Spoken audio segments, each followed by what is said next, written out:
નમસ્કાર મિત્રો, VS. Patel college of arts and science બિલીમોરાના ગુજરાતી વિભાગમાંથી હું આરતી પાંચાલ. મિત્રો, આજે આપણે વાત કરીશું એસવાય BA પેપર 6 એની અંદર યુનિટ 2નો મુદ્દો નંબર 2 ઝવેરચંદ મેઘાણીનું સાહિત્ય સર્જન.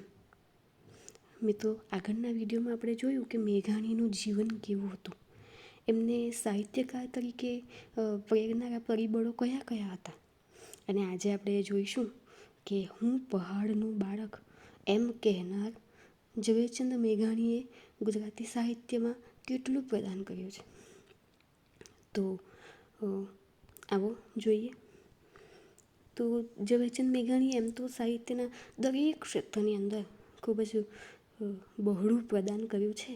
તો એમના કાવ્ય સંગ્રહો આ પ્રમાણે છે: એક તારો, કિલ્લોલ, બાપુના પારણા, યુગવંદના, રવિન્દ્ર વીણા તેમજ વેણીના ફૂલ.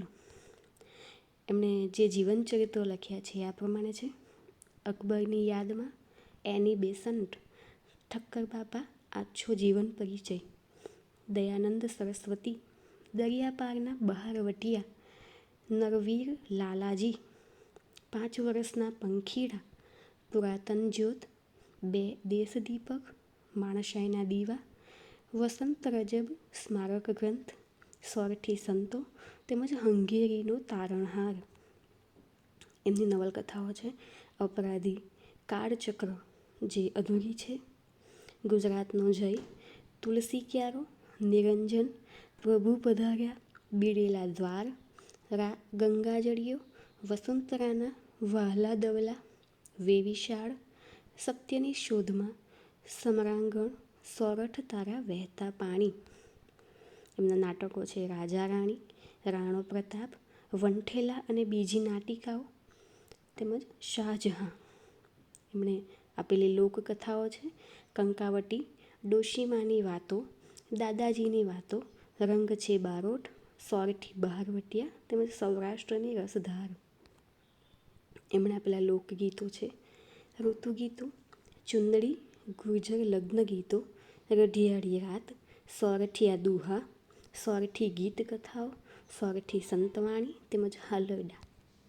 લોક સાહિત્ય અને સંશોધન વિવેચન ક્ષેત્રે છે: ચારણો અને ચારણી સાહિત્ય, છેલ્લું પ્રયાણ, પરકમ્મા, ધરતીનું ધાવણ, પગદંડીનો પંથ, લોક સાહિત્યનું સમાલોચન, સૌરાષ્ટ્રને તીરે તીરે, સૌરાષ્ટ્રના ખંડેરોમાં.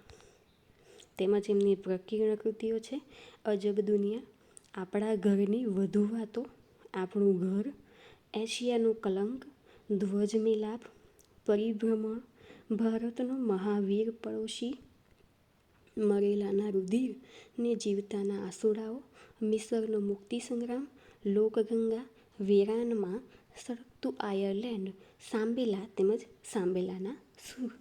તો મિત્રો, આટલું હતું ઝવેરચંદ મેઘાણીનું ગુજરાતી સાહિત્ય ક્ષેત્રે પ્રદાન, જે ખૂબ જ બહોળું છે, ખૂબ જ વધારે છે.